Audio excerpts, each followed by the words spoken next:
Hello friends. आइए देखते हैं कि रिपोर्ट को कैसे पढ़ेंगे। रिपोर्ट में पहले एक बार इनको हम खोल के देख लें, इसमें है क्या क्या।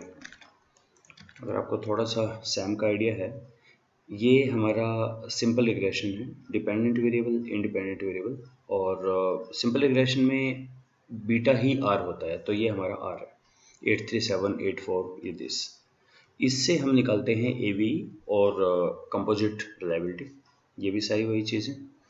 एरो जहाँ मिल रहा है इसके अंदर हमेशा आर स्क्वायर होता है, यानी loyalty is explained to the extent of 53%। कितने एरो हैं इसमें? इनकम, क्वालिटी और सेटिस्फैक्शन। सेटिस्फैक्शन में सिर्फ एक एरो है, इनकमिंग।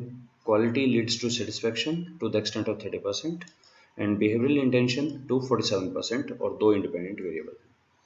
ये चीज़ हमारी सबसे पहले यहाँ से शुरू करें, कन्वर्जेंट वैलिडिटी वगैरह, इसको बोलते हैं आउटर लोडिंग। अब इसमें एक इम्पॉर्टेंट कंसेप्ट देखिए। अगर इसी चीज़ में मैंने राइट क्लिक किया और यहाँ कहा इसे कि इन्वर्ट मॉडल, अब ये क्या होगा? ये बन गया हमारा फॉर्मेटिव कॉलम। अब इसमें ये इम्पोर्टेंट चीज़ है कि हम जब भी देखेंगे कि फॉर्मेटिव हमारा होगा या हमारा रिफ्लेक्टिव होगा।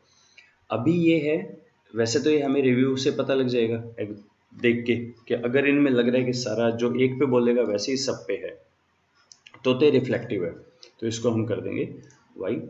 अदरवाइज हमें लग रहा है कि ये तो बिल्कुल अलग अलग बातें हैं, तब हम इसको कर देंगे इस तरह से बस। अगर हम फॉर्मेटिव मॉडल यूज कर रहे हैं तो हमें पढ़ना है आउटर लोडिंग। देखिए इसके अंदर यहाँ पे हमें गिवन हुआ है आउटर लोडिंग कैलकुलेशन रिजल्ट में। यहाँ से शुरू करते हैं, ऊपर का मैं बाद में बताता हूँ, पहले नीचे का देखें।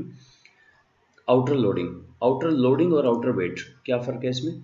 आउटर लोडिंग तब पढ़ा जाएगा जब हमारे पास आउटर लोडिंग तब पढ़ा जाएगा जब हमारे पास हो रिफ्लेक्टिव, और ये है हमारा फॉर्मेटिव। अगर फॉर्मेटिव है, रन करने के बाद मुझे पढ़ना है आउटर वेट, और लोडिंग अलग है। तो पहले हम लोडिंग वाली बात करें, वेट पे हम फॉर्मेटिव पे थोड़ा बाद में आते हैं। ओके, ये है हमारे पास, और रन करें इसका आउटपुट। रन कर दिया था हमने, फिर से करते हैं रन। फिनिश, आ गई सारी वैल्यू 837। और ये पहले चेक करें क्या आउटर लोडिंग में यही लिखा हुआ है। हम जो चेक कर रहे हैं क्वालिटी का, क्वालिटी के अंदर 837, 8448, 8225, 8225, 795, 785, 795, 785, यही है। तो ये हमारी आउटर लोडिंग में। आउटर लोडिंग में क्योंकि बाकियों से हमारा कोई लेना देना नहीं, इसका इनसे थोड़ी लेना देना है, इसलिए आउटर लोडिंग के अंदर बाकी सब जीरो होते हैं। अब आउटर लोडिंग से कुछ हम कैलकुलेशंस खुद करते थे। देखिए मैंने एक एक्सेल की फाइल अभी एक दूसरी वीडियो में अपलोड की थी कि हम खुद निकाल सकते हैं AVE और CR। एक का हम निकाल के देखते हैं, बिहेवियरल इंटेंशन का 6905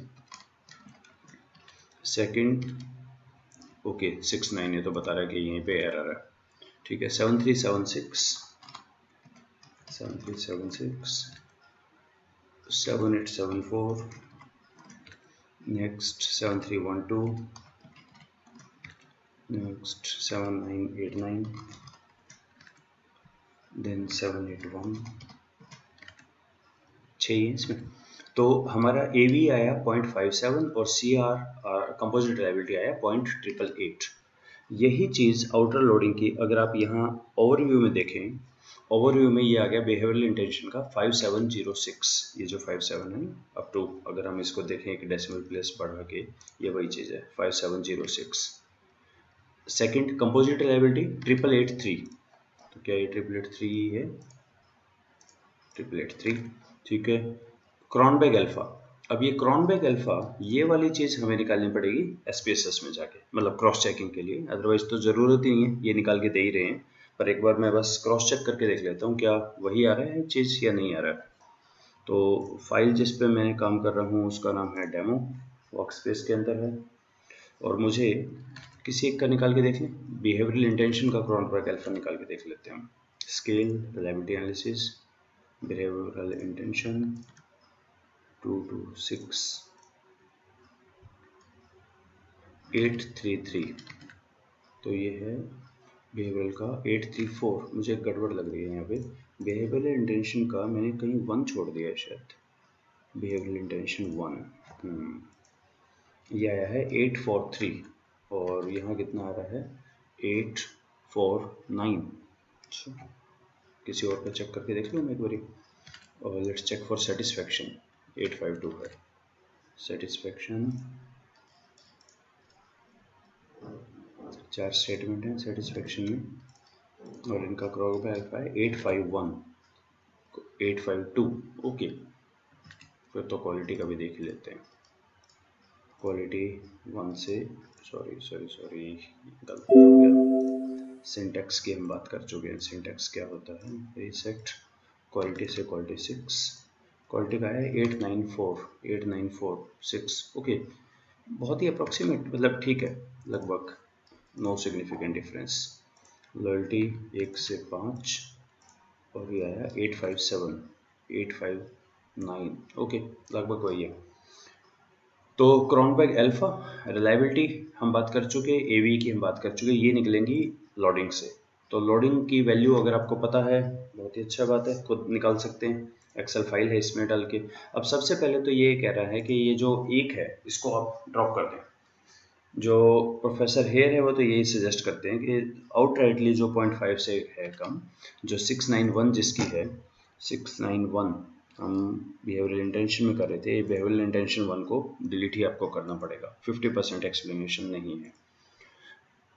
कुछ अलग बोलते हैं कि अगर ए वी ठीक है तो आप रिटेन कर लें। अब देख लें जो आपको रिव्यू मिले, जैसा आपको ठीक लगे ऐसा कर लें। नेक्स्ट हमारा आता है क्रॉस लोडिंग। क्रॉस लोडिंग हमारी डिस्क्रिमिनेंट वैलिडिटी चेक करते हैं।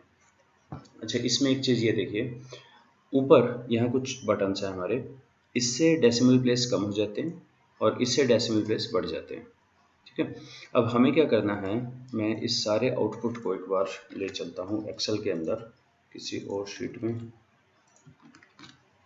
ठीक, और इसमें हमें एक्चुअली इसके दो तरीके हैं चेक करने के। एक तो फॉर्नल और लेकर का जो क्राइटेरिया है कि एवी का अंडर रूट आर से ज़्यादा होना चाहिए, उसको भी हम देख लेंगे। गैस्किन जिसके ऊपर जो उन्होंने बनाई है स्टैट टूल पैकेज, वहाँ पे भी आता है। दूसरा तरीका, एक बड़ा इजी तरीका ये है कि ये क्रॉस लोडिंग देते हैं। क्रॉस लोडिंग का मतलब है हर एक स्टेटमेंट का हर एक फैक्टर से रिलेशन। अगर अपने वाला रिलेशन बाकियों से स्ट्रॉन्ग है, इसका मतलब डिस्क्रिमिनेंट वैलिडिटी होल्ड ट्रू। तो मैं यहाँ पे ये करता हूँ कि जो हाईएस्ट है उसको एक बार कर दें ग्रेटर देन 0.5 करके देख लेते हैं। 0.5 से तो बहुत ज़्यादा है। 0.6 अगर हम करें, 0.6, ओके, चेक करें। देखिए ये तो क्लियरली हो गया, बाकी 3 से ज़्यादा है, ये सबसे ज़्यादा है। लॉयल्टी के अंदर ओके लॉयल्टी है, यहाँ पे भी काफ़ी हाई है पर लॉयल्टी इसकी ज़्यादा है। लॉयल्टी में थोड़ा सा इशू लग रहा है। लॉयल्टी बिहेवियरल इंटेंशन की तरफ भी जा रहा है, लेकिन क्रॉस लोडिंग के हिसाब से ठीक है। ये क्वालिटी का भी ठीक है और इनका भी ठीक है। तो एक तो तरीका ये हो गया हमारा डिस्क्रिमिनेंट वैलिडिटी निकालने का कि क्रॉस लोडिंग में अपने ग्रुप की स्टेटमेंट्स का रिलेशन बाकियों से ज़्यादा होना चाहिए। दूसरा तरीका है कि ये हमें दिया होता है, ये क्या चीज़ है, लेटेंट वेरिएबल का कोरिलेशन, यानी इनका आपस में कोरिलेशन, इनका इनका जो पॉसिबल है, ये सारे कोरिलेशन इन्होंने दिए हैं। तो ये कोरिलेशन हमने यहाँ लिख लिए। सॉरी, कॉपी नहीं हुआ, कॉपी पेस्ट। और अब हमें क्या करना है, ए वी की वैल्यू लानी है। तो ओवरव्यू में था बिहेवियरल इंटेंशन का 571, तो यहाँ पर है 0.571। इसका स्क्वायर रूट, इसका स्क्वायर रूट बाकियों से, इन तीनों से ज़्यादा होना चाहिए। बिहेवियरल इंटेंशन का जो बाकियों से रिलेशन है ना, ये वाला इससे ज़्यादा होना चाहिए। इसको क्या बोलते थे, A V greater than M S V A S V, right. बाकी क्या है 642 लॉयल्टी का, ओके 0.642। थर्ड है 656, फोर्थ है हमारा 695 और यही चीज़ यहाँ। अब ये एक्चुअली हमें एक टेबल बनानी पड़ेगी इसकी। 0.8 लॉयल्टी में ज़्यादा है इससे, इससे, दोनों से। और बिहेवियरल इंटेंशन का लॉयल्टी का कितना है, बिहेवियरल इंटेंशन और लॉयल्टी का एक्चुअली यही चीज़, आप इसको यूँ और पढ़ें, स्पेशल ई, देखो बिहेवियल इंटेंशन और लॉयल्टी, ये भी नहीं, ये वाला 672, यानी 0.8 ग्रेटर है इससे, इससे और इससे, इससे, ठीक है। थर्ड 0.8, ये तो हम पढ़ेंगे, ये एवी है हमारा, तो 0.8 हमारा ग्रेटर है इससे, और क्वालिटी किस किस से रिलेशन है, इन दोनों से। देखिए ये वाला इन तीनों से बड़ा है, और ये है हमारा सेटिस्फैक्शन, सेटिस्फैक्शन बड़ा है इन तीनों से। ये हमें एक टेबल फॉर्मेट में दिखाना पड़ेगा, और ये हमारा है कि डिस्क्रिमिनेंट वैलिडिटी होल्ड ट्रू, दोनों ही तरीके से, इससे भी और इससे भी। ये है फॉर्नल लैकर क्राइटेरिया, और ये जो हेयर ने दिया है कि आप क्रॉस लोडिंग से देख लें। तो हमने एक तो देखा क्वालिटी कंट्रोल, क्लियर हुआ आपको क्या चीज़ है। ओवरव्यू में ये पूरी रिपोर्ट आती है, क्रॉस लोडिंग से और लेटेंट से, इनसे आपके एमएसवी एएसवी, यानी ये नीचे वाला तो हमारा टोटल का टोटल कन्वर्जेंट और डिस्क्रिमिनेंट वैलिडिटी के लिए होता है। आउटर लोडिंग जो है हमारा, इससे एक्चुअली ये वैल्यूज निकलती हैं, ठीक है। आउटर वेट हमारा देखा जाता है जब हमारा कोई फॉर्मेटिव कंस्ट्रक्ट हो तब। फाइनली एमओस में हम बोलते थे कि आप इम्प्यूट कर दो, ये एसपीएसएस में, ईएफए में होता है सेव एज वेरिएबल। तो पीएलएस में आप बिना कहे भी आपके ये पूरे के पूरे इनकी वैल्यूज यहाँ पे सेव कर दी जाती है। इसको भी आगे हम कई जगह यूज करेंगे। अगर आप इसमें बोलते हैं ना सेव करें, तो ये सेव होके स्टैंडर्डाइज वैल्यू ये आ जाती है, सबकी वैल्यू भी सेव कर देते हैं लेटेंट वेरिएबल स्कोर के अंदर। पाथ कोफिशिएंट क्या होता है, पाथ कोफिशिएंट आपको याद हो स्ट्रक्चरल पार्ट की बात है, इसका मतलब है ये ऊपर ही डिपेंडेंट होता है।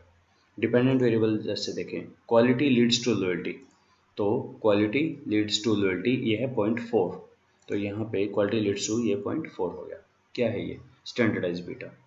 क्वालिटी लीड्स टू सेटिस्फैक्शन, ये quality leads to satisfaction 0.553, quality leads to behavioural intention 493, ये हो गया 493। ये सारे हमारे स्टैंडर्डाइज बीटा आ गए।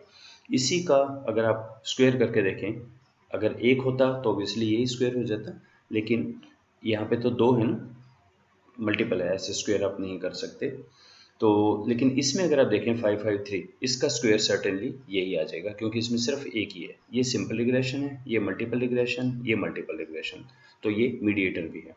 इसकी हम आगे बात करेंगे कि मीडिएटर को कैसे इवेलुएट करते हैं।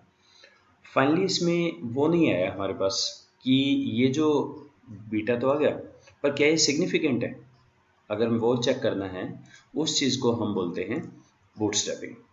तो यहाँ पे बूटस्ट्रैपिंग कर दें, फिनिश। अब ये जो वैल्यू हैं, अब ये सारी हमारी होगी टी वैल्यू।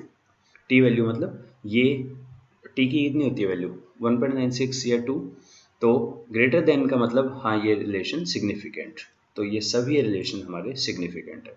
तो ये अभी हमने दो बात की, एक पीएलएस और एक bootstrapping. Bootstrapping is equivalent to that P value, और पीएलएस एल्गोरिथम से हमारी बेसिक कैलकुलेशन आती है। तो ये हमारा हुआ कैलकुलेशन रिजल्ट के बारे में। स्टॉक क्राइटेरिया इसको मैंने छोड़ दिया, पाथ कोफिशिएंट ये भी बता दिया, वेट फॉर्मेटिव में जब हम करेंगे तब बात करते हैं, आउटर लोडिंग ये भी मैंने छोड़ दिया, और ये इनके रिजल्ट है। तो हमने नीचे वाले कैलकुलेशन रिजल्ट और क्वालिटी क्राइटेरिया इनका हमने डिस्कस किया है। आई होप थोड़ा थोड़ा समझ आ रहा है। Thank you.